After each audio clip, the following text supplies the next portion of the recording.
மிஷோ ஆப்ல நீங்க ஆர்டர் பண்ணி வாங்கின ப்ராடக்ட்டை எப்படி வந்து ரிட்டர்ன் வந்து பண்றது, அதுக்கப்புறம் அமௌண்ட்டை வந்து எப்படி ரீஃபண்ட் வாங்குறது அப்படின்றதுக்கான கம்ப்ளீட் ப்ராசஸ் தான் இந்த வீடியோல பார்க்க போறோம். பார்க்கறதுக்கு முன்பாக சேனல் சப்ஸ்கிரைப் பண்ணிடுங்க, பெல் ஐகானை கிளிக் பண்ணி ஆல் அப்படின்றத செட் பண்ணிடுங்க.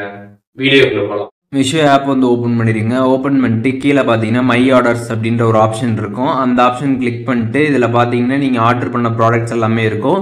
நீங்கள் எந்த ப்ராடக்ட் வந்து ரிட்டர்ன் பண்ண நினைக்கிறீங்களோ அந்த ப்ராடக்ட்டை கிளிக் பண்ணி கீழே ஸ்க்ரால் பண்ணிங்கன்னா ரிட்டர்ன் எக்ஸ்சேஞ்ச் அப்படின்ற ஒரு ஆப்ஷன் கொடுத்துருப்பாங்க. அந்த ஆப்ஷன் கிளிக் பண்ணிடுங்க. அதை கிளிக் பண்ணிட்டு இப்போ நீங்கள் ரிட்டர்ன் தான் வந்து பண்ண போகிறீங்க. அதனால் ரிட்டர்ன் ஆப்ஷன் கிளிக் பண்ணிட்டு கண்டினியூ கொடுத்துருங்க. அதுக்கப்புறம் எதுக்காக நீங்கள் ரிட்டர்ன் பண்ணுறீங்க அப்படின்றதுக்கான ரீசன் கேட்டிருப்பாங்க. அதை நீங்கள் செலக்ட் பண்ணிக்கோங்க. செலக்ட் பண்ணிட்டு அதுக்கப்புறம் ரீஃபண்ட் மோடு வந்து கேட்டிருப்பாங்க. உங்களுக்கு மிஷோ பேலன்ஸில் வந்து அந்த அமௌண்ட் ரீஃபண்ட் ஆகுமா, இல்லை யூபிஐயா, இல்லை வந்து பேங்க் அக்கௌண்ட் அப்படின்ற ஆப்ஷன் இருக்கும். நீங்கள் எதில் வேணாலுமே வந்து பண்ணிக்கலாம். இப்போ மிஷோவில் வந்து கொடுக்குறீங்க அப்படின்னா உங்களுக்கு அது சீக்கிரமாகவே பார்த்தீங்கன்னா வந்து ரீஃபண்ட் வந்து ஆகிடும். ஆனால் அந்த அமௌண்ட்டை நீங்கள் யூஸ் பண்ணி ப்ராடக்ட்ஸ் மட்டும்தான் வந்து மிஷோவில் வந்து பர்ச்சேஸ் வந்து பண்ணிக்க முடியும். அதையும் நீங்கள் வந்து தெரிஞ்சுக்கோங்க. இதே யூபிஐ கொடுக்குறீங்க அப்படின்னா டேரெக்டாக பார்த்தீங்கன்னா உங்களோட யூபிஐயில் லிங்க் ஆகிடக்கூடிய பேங்க் அக்கௌண்ட்டில் வந்து ட்ரான்ஸ்ஃபர் ஆகிடும்.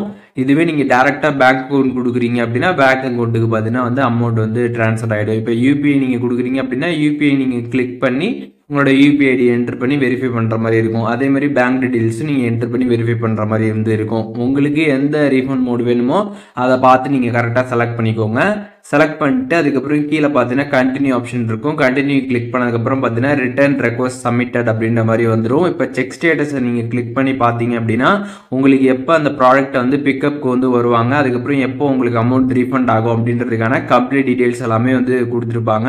அண்ட் எவ்வளோ அமௌண்ட் உங்களுக்கு ரீஃபண்ட் ஆகும் அப்படின்ற டீட்டெயில்ஸுமே இதில் வந்து இருக்கும். நீங்கள் கம்ப்ளீட்டாக வந்து செக் பண்ணி பார்த்துக்கலாம்.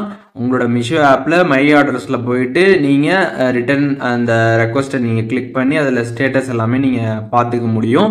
இப்போது இந்த வீடியோ மூலியமாக மிஷோ ஆப்பில் எப்படி வந்து ஒரு ப்ராடக்ட் வந்து ரிட்டர்ன் பண்ணுறது, அதுக்கப்புறம் அமௌண்ட் எப்படி ரீஃபண்ட் வாங்குறது அப்படின்றதுக்கான கம்ப்ளீட் டீட்டெயில்ஸ் நீங்கள் தெரிஞ்சிருப்பீங்க. இதில் எதுவும் டவுட் இருந்துச்சுன்னா கண்டிப்பாக கமெண்ட்ஸில் மென்ஷன் பண்ணுங்கள். நான் எல்லாருக்குமே ரிப்ளை பண்ணுறேன்.